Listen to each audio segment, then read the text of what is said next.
Bonjour à tous et à toutes, bienvenue dans le Grenade Time 1-1 entre la Slovénie et la Serbie. On était à Munich, les Slovènes avaient réussi à endormir les Serbes pendant 95 minutes où ils menaient 1-0 depuis la 69e, mais sur un dernier corner de la dernière chance, Luka Jovic égalise dans un match qui était un peu endormi, un peu endormant, mais qui au final se finit pas en 0-0 et c'est ce qui aurait pu arriver.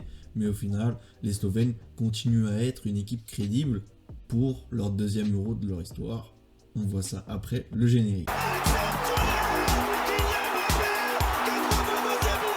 Centre en retrait et but. Pas peur, on dépasse.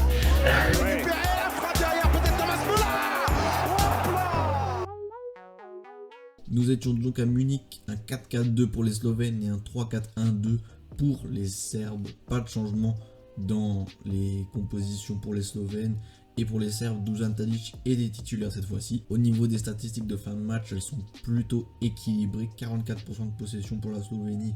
Et donc la Serbie qui l'a au final avec 56%.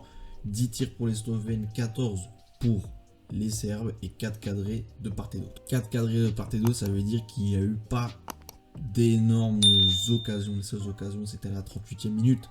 Poto Delešnik, qui est un autre Slovène qui s'est remontré. À part Sporar était un peu plus discret, Šeško un peu mieux, un peu plus en avant, en tout cas constant quoi.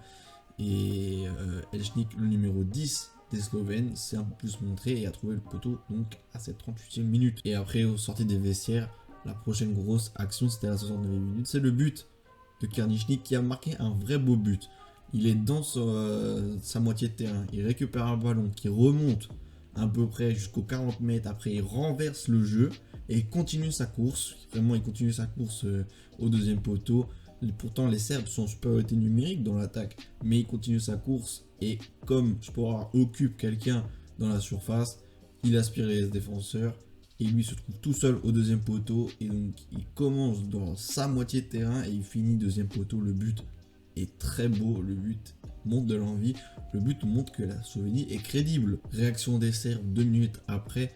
La barre transversale trouvée par Mitrovic qui frappe, mais elle est déviée du bout de l'orteil par Krničnik qui fait vraiment un beau match et qui est d'ailleurs l'homme du match. Les Serbes s'agacent, les Serbes tentent, mais les Serbes trouvent soit Oblak qui n'est pas forcément inquiété, jusqu'au corner de la dernière chance, 95e, Rajkovic est monté, le gardien serbe est monté, et dans une marée de joueurs, Luka Jovic arrive à se défaire de son marquage et à tromper Jan Oblak à la 95e minute, qui relance beaucoup de choses dans ce groupe.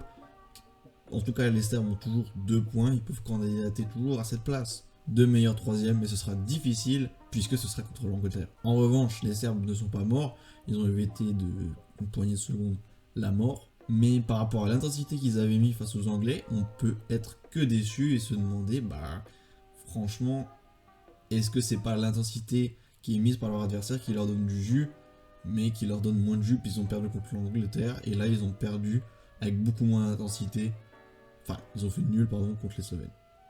Ciao les gars.